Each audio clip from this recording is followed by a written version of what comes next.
podcast. The journey goes ever on with The Long Road. This episode, a taste of Anglo-Americana. In this week's episode, I have a few more tastes of Anglo-Americana. Join us on the Vagabond Way to hear some more of it. Steve talks about the current state of play and the future of music performances online. And Kev takes us all to the west coast of America on the next stop at Kev's Cafe Corner in San Francisco. The Vagabond Way podcast featuring The Long Road is exploring the world of the troubadour, the adventurer, the vagabond.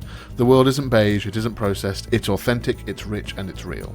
If those are the sorts of sentiments that make your brain light up, then hop on board. We are embracing all of those things, we're celebrating all of that, and we'd love it if you joined us on the journey.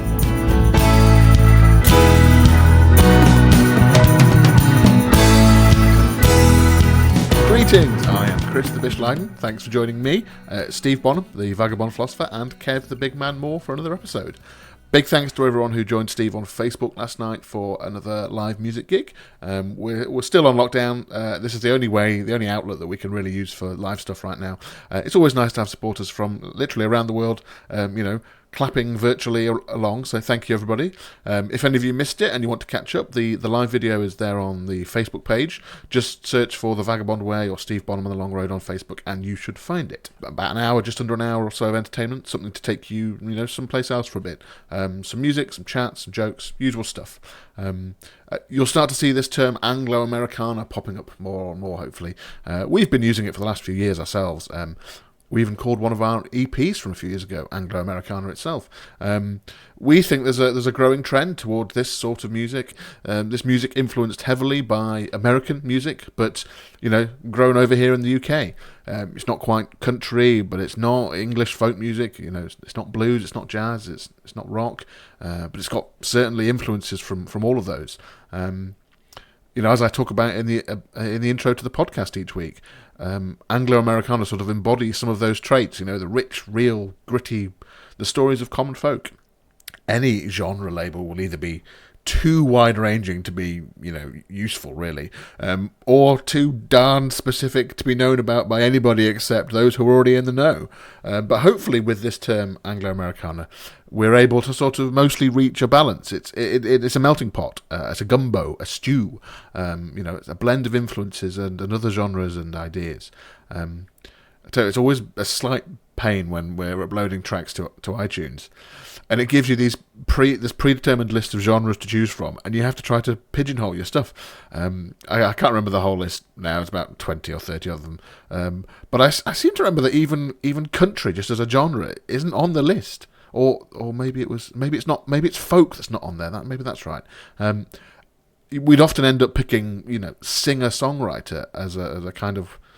Well, it's true. Someone wrote it, and they happened to be singing it. But we never really knew what impact that choice in that drop-down had in terms of where the music ended up digitally. Perhaps it doesn't mean anything these days. Maybe it's just a label they've always asked. It doesn't really mean anything.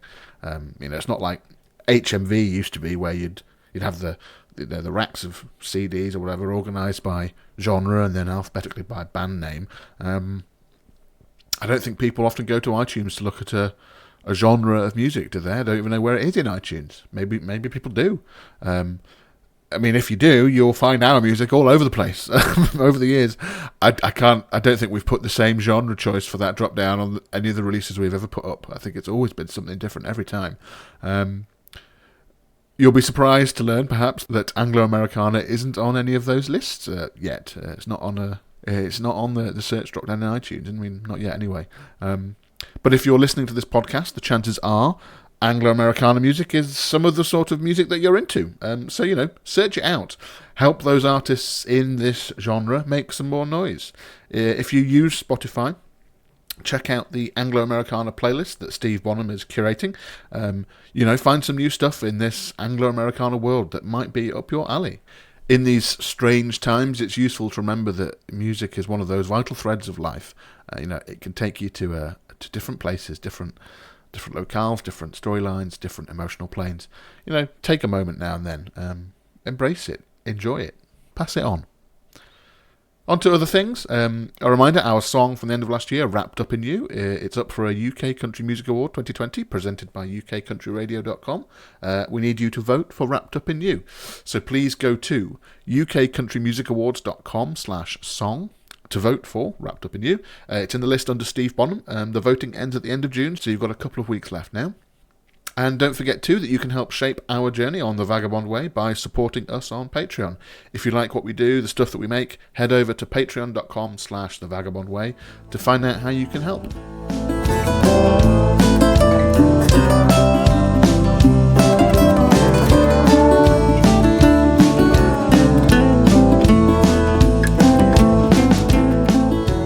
Over the last few episodes, I've been taking a closer look at each of the tracks from our new EP, Moonshine Elegy. This week, it is the turn of Moonshine Running. It's not quite the title track, but it's almost there, halfway there. This was the one we were kind of lining up as the main single from this EP. But as is always the way, it seems, we've been surprised by something else, and it's the ballad of Dwayne and Billy Marie that's really taken off. Just this week, it's become our best performing song on Spotify with over 35,000 streams. But Moonshine Running, it's a feisty little number, I think, and I think it does a great job of exemplifying that sort of Anglo-Americana sound. You know, there's clearly those American influences, but there's an Anglo edge to it as well. On the surface, a frighteningly simple song. The verse and refrain are just two chords, always slightly perturbing, I think. How are we going to make this interesting? But hopefully you'll agree there's enough stuff going on in there. The bridge is a little bit more involved, the chords veering you off to a different place before throwing you back in the deep end of the catchy chorus. The lyrics of this one paint quite the picture, a fantastical tale of three slippery outlaws on the run for running moonshine. That is Steve, Kev and myself. And for the real keen beans amongst you, the recipe to make your own moonshine is there as well, should you be so inclined. For those the long road behind-the-scenes fact fans out there, Steve laid out a challenge for the three of us before we went into the studio to play an instrument on at least one track that we've never played on a recording before. And so this track features Kev's brand new instrument. Have a close listen and see if you can spot what it is. Let us know via social media if you think you've got it. For me, personally, I really enjoy this track. Having made our music video for it, it's up on YouTube, you can check it out. During that process, it does prove a useful test. If you've listened to one track over and over again for hours and hours on end, and it still isn't boring you, then you must be doing something right. And that was the case. I was still humming it all the way along by the time I finished the video. I remember recording the piano part for this one as well, and I was a little bit tentative to begin with, not really thinking it would work, being quite as bonkers as it ended up. But all them, Steve, Kev, Stuart, the brilliant engineer at Woodworm Studios, they were all egging me on, saying, yep, this is great, but do more. Yep, do another take. It's great, but more. Mad. Go, just break free. Okay, so I did. And I was convinced there was going to be this huge cleanup job, to cut between the different takes and make it anything palatable. But actually, when all the ingredients came together, it's a fairly wild ride, but it's certainly moonshine. So, anyway, here we go. Moonshine Running from Steve Bonham and The Long Road.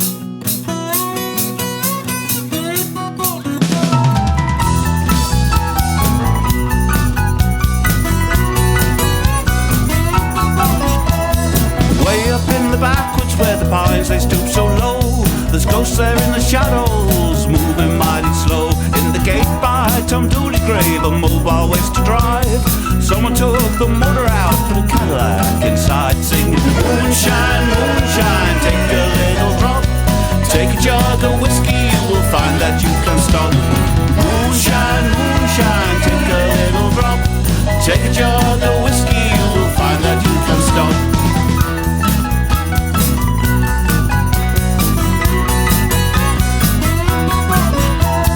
Lightning on the side roads, the fires light up the sky.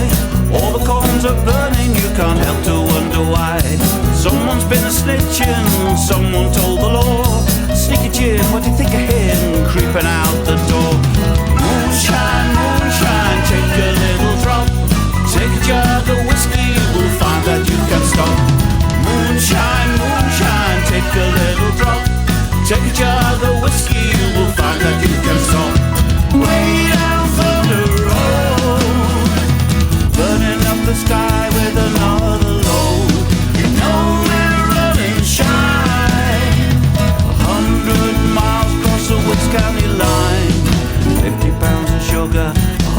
pounds a ride. When they come a-calling, where's your alibi? Take half a cake of yeast, some water from the creek. Say a prayer to the Lord above, we're on a winning streak. Yeah!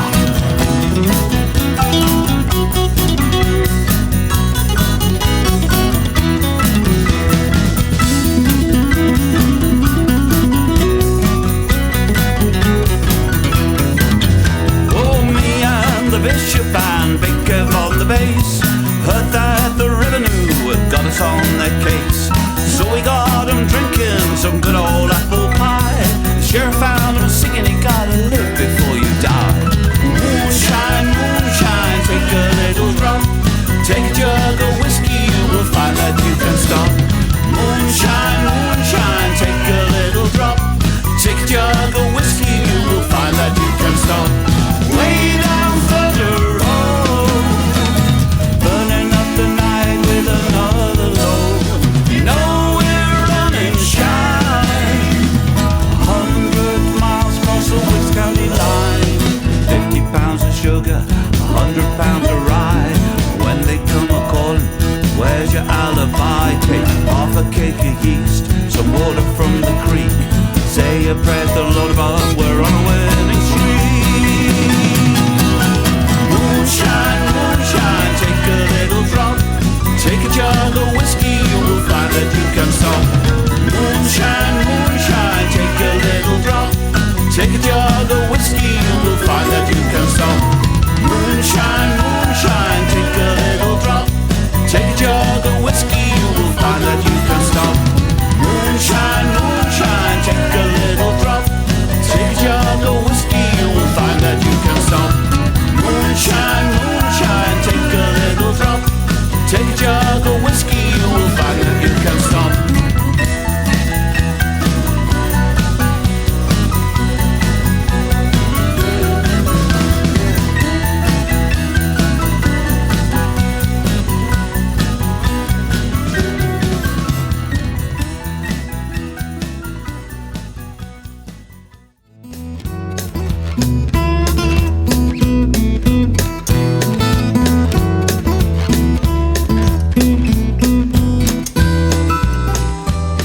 On The Long Road revealed this week, a look back at a song that Steve and I used to perform regularly when we first got back on the road. And just to be contrary, for the first time I shall say it isn't one of my favourites.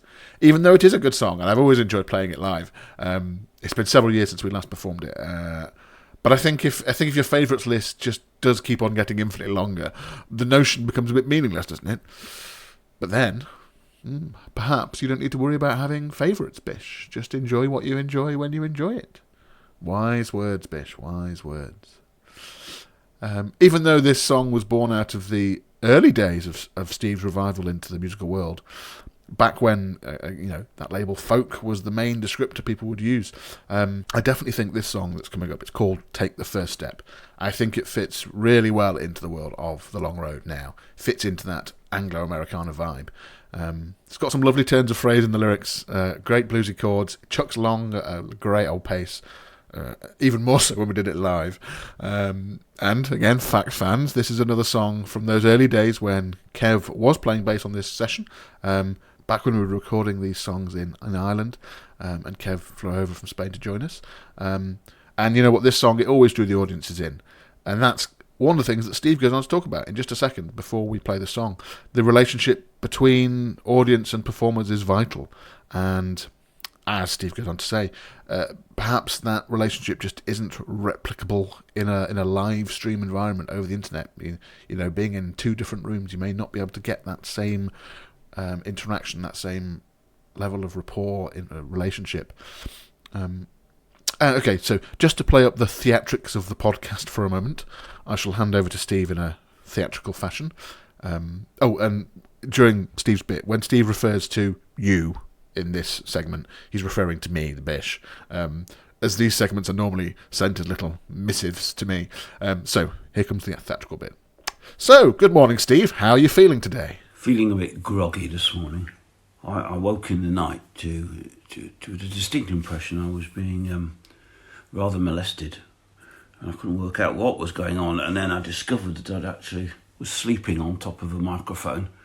Very disconcerting. That microphone was there because the previous evening I'd been doing one of these online gigs. They'd gone well. About 500 people had listened to it, which was lovely. It was really lovely. But I'd done the gig in my bedroom because that's the quietest part of the house, and I got myself all set up. So it was like sleeping in the middle of a studio.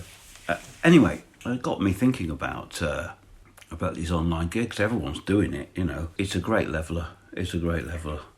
When you see people like Mick Jagger or Beyonce or anyone else, then, you know, you think, wow, that's where you live, eh?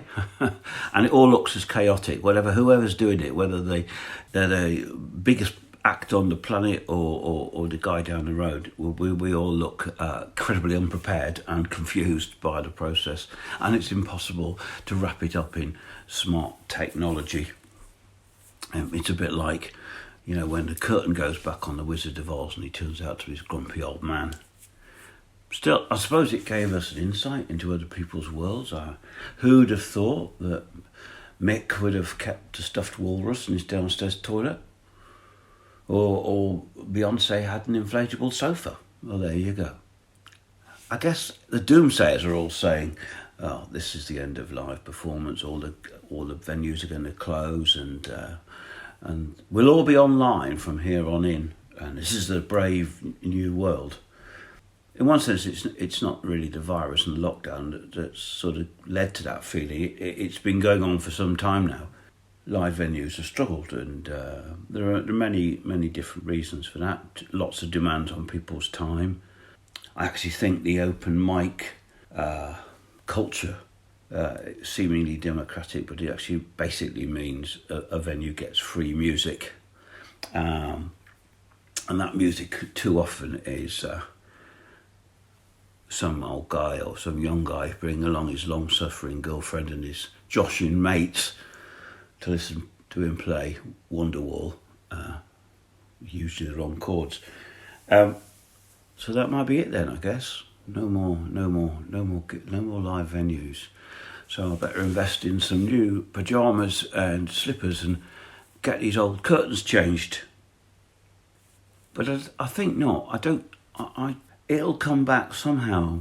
There's something very human and very important and essential and deeply ancient about live performances and concerts and things.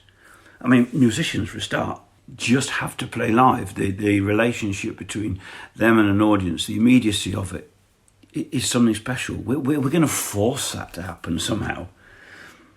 And then I do believe the experience of live music with other people, that shared thing, is a unique experience. It's not replaced by sitting on your sofa with a laptop or an iPad or whatever, smart thingy. It's not replaced by that. You can't get that rapport, because actually a great gig is as much about the audience as it is about the musician. And it's unique and specific and in that moment of time, and it can't be repeated. And it will happen somehow. That special moment. I remember doing a gig with you once years ago, and we were doing the song "Take the First Step," and when we recorded it, we had that marvellous drummer Jimmy Higgins play, and it was great. Of course, with just you and me, then it wasn't possible, because neither of us could play the drums like that. And so we got the audience to start clapping, and actually what they did, we got them to do, was to do a rip-off of Queen, "We Will Rock You." Boom, boom, ba, boom, boom, ba, boom, boom, ba, boom, boom, ba. God, it worked. And as the gig finished, and there was this old fellow walking out the door, and he says, "Thank you very much." And he looked at me, he went, boom, boom, ba.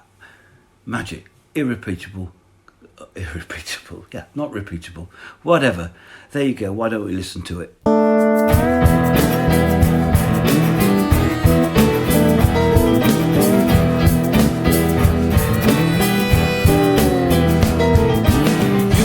be the last gunslinger swaying out the last saloon, hitching up to the broken mare right out on a mocking moon.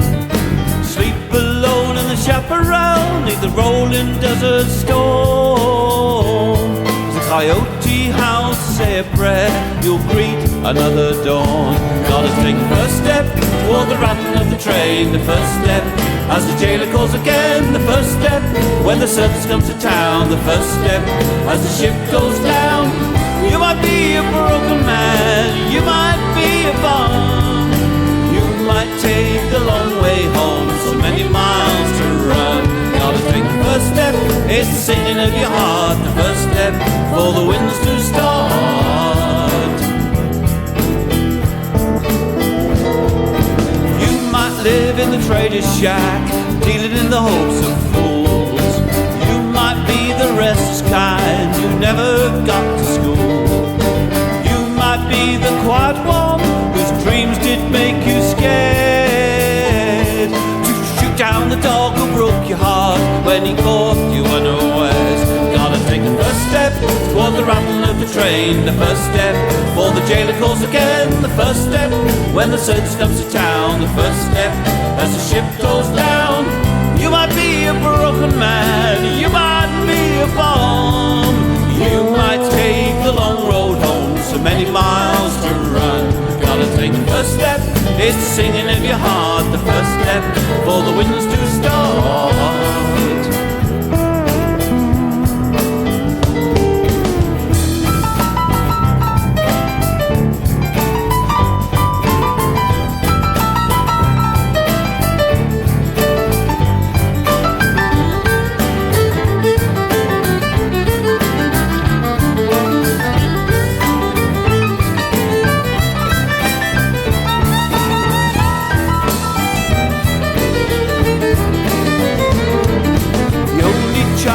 Dancing shoes whose mother kissed and ran, whose father tried to keep afloat, kept working on a plan.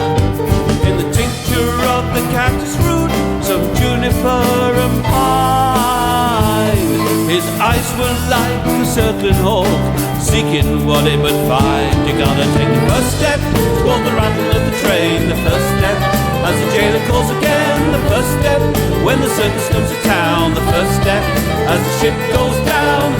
You might be a broken man, you might be a bomb, you might take the long way home, so many miles to run.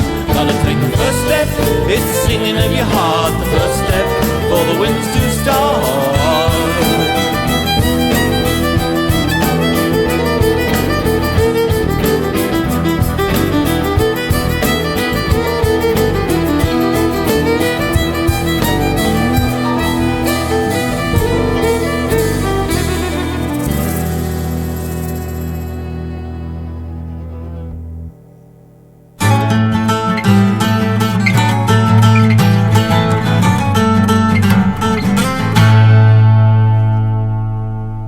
Hello, and believe it or not, I can't believe it, but it's that time of the week again and Kev's Cafe Corner.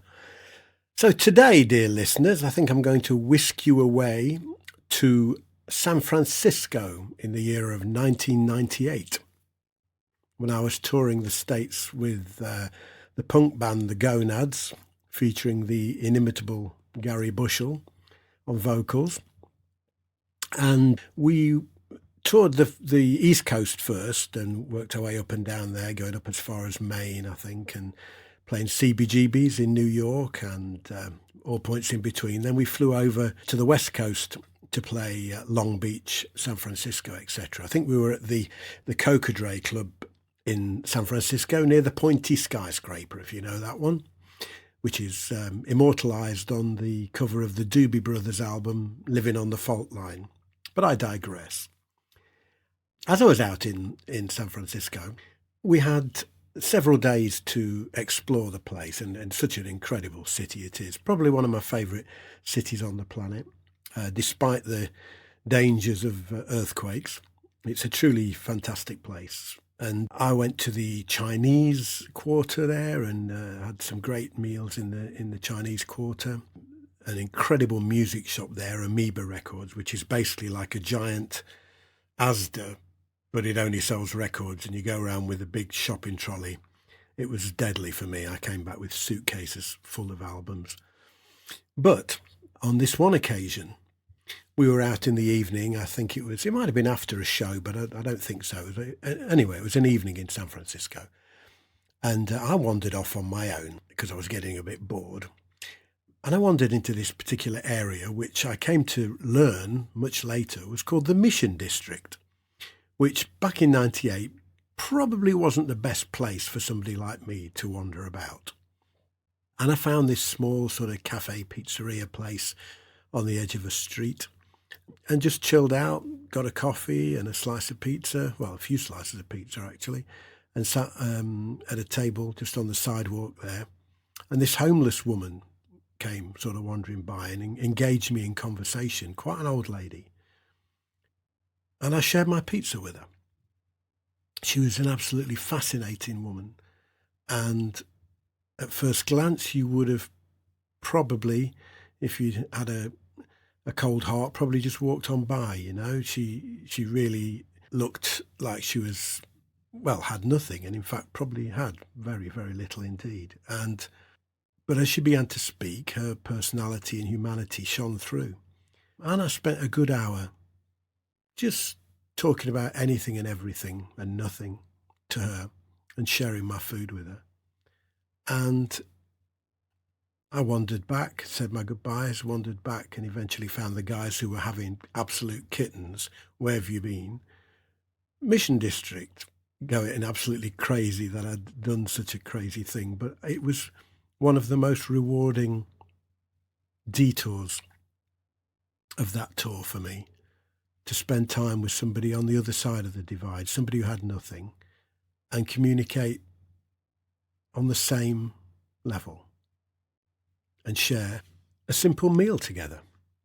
I can't remember the name of the place, and in fact it doesn't really matter, but it's probably just a nice life lesson that you can wander into these cafes. They're like the crossroads of the world, aren't they, where people of different walks of life can meet, exchange stories, and just balance the scales once in a while. See you next week.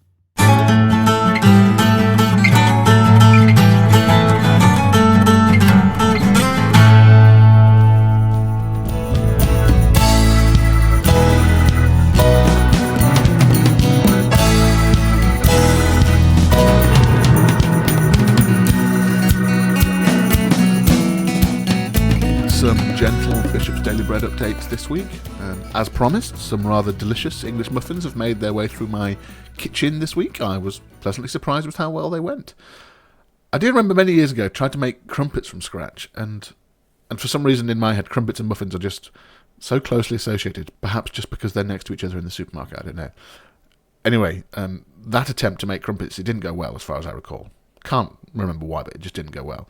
So I think I've always associated attempting to make muffins the same as when I made crumpets. It wasn't going to be going really well. To be honest, they are quite different bread products, really. It's funny how the brain hangs on to certain things, you know, for years, it seems. Makes me think back to my very first piano teacher and the early lessons, learning some of the Italian terminology that you're forced to learn. You know, there are some links here which I still remember. This is perhaps 30 years on. So the Italian term dolce, which means sweetly, my piano teacher introduced to me by asking, "What do little children play with?" "Dolls," she said after my initial unsure silence. "And what are little children?" "Sweet," she answered herself. I mean, okay, I still remember this interaction 30 years on, so maybe she did nail it and got me to learn exactly what I needed to learn with apparently an unforgettable story. I wasn't convinced at the time, though. The other one was the Italian term andante, used as a tempo marking, a speed indication. Again, my teacher, she suggested a way of remembering that andante means at a walking pace. I can't quite remember how the notion formed in her story, but ultimately the punchline was this: "What do your uncle and auntie like to do?" "Go for a walk," she said. I suspect I nodded politely, but, God, thinking about it yet again, 30 years on, I still remember both the story and the meaning, so perhaps she was actually spot on in her method on both occasions. Darn. However, to counter that, I'm afraid I never, ever got to understanding the simple duple, simple triple, compound duple, compound triple, whatever shenanigans, to do with time signatures. I remember she was obsessed, in my head, with flash quizzes on this stuff. I'm afraid she did seem frustrated when I both got the answers wrong to her questions, and offered a "I'm really sorry, I don't know, I can't remember, terribly sorry" excuse. Even today, I'd have to really sit down and process the parts of those words to get my brain to understand it. But in this day and age, who refers to that stuff anyway? You know, it's 2-4 or 3-4 or 4-4. You know, all that stuff, or 6-8 or 12-8 or whatever. Perhaps there is somebody that still cares whether it's simple or compound or duple or whatever, but its situation has yet to arise for me in my lifetime. Anyway, back to the muffins. It's a slightly enriched dough, which was really very damp, even after the first prove. But I stuck with it. I was going to stick to my guns. The recipe said it would make 8 muffins, which was a lie, of course. It made 6. I didn't have a round cutter. Well, it was round, but the edge, sort of that wobbly edge. I don't know what to call it. A wobbly edge, not a straight edge. Anyway, so I used that to cut my muffins out, and I was worried that this would then have a negative impact on the edge of my muffins. But another short prove before cooking them, and the wobbly edge had smoothed itself out, so no problems there.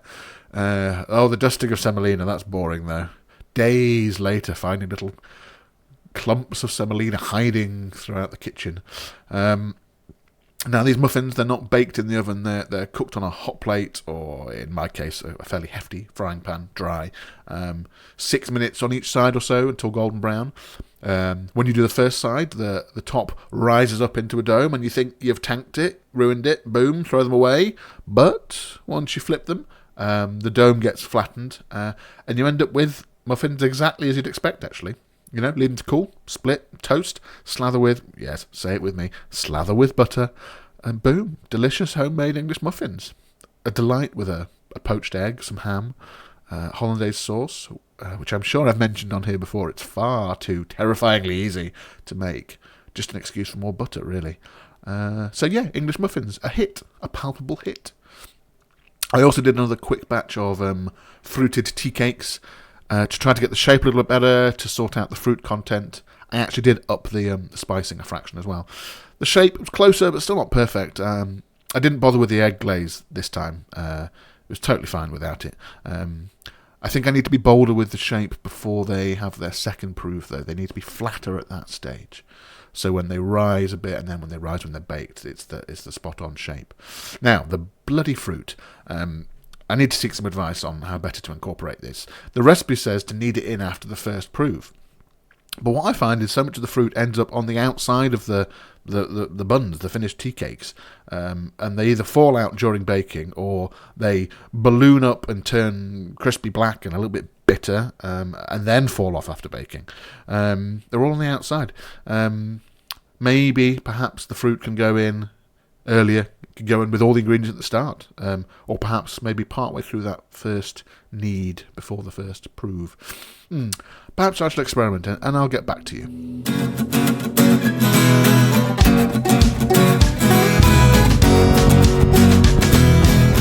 That wraps up this week's ramblings. Thanks very much for listening, as always.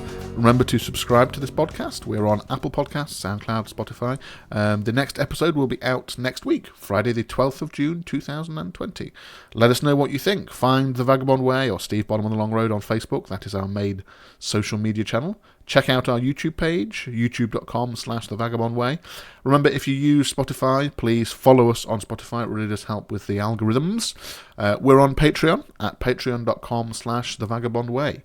Patreon is a great platform that makes it super easy for anyone out there, you, to support content that you love on a monthly basis. It gives you direct access to the people creating the stuff you love, us, hopefully, and you get to play an integral part in shaping the direction of things that we make. So, become a Vagabonder. That is our name for our supporters on Patreon, to help us create music, live performances, books, short stories, this weekly podcast, and some new things we're cooking up.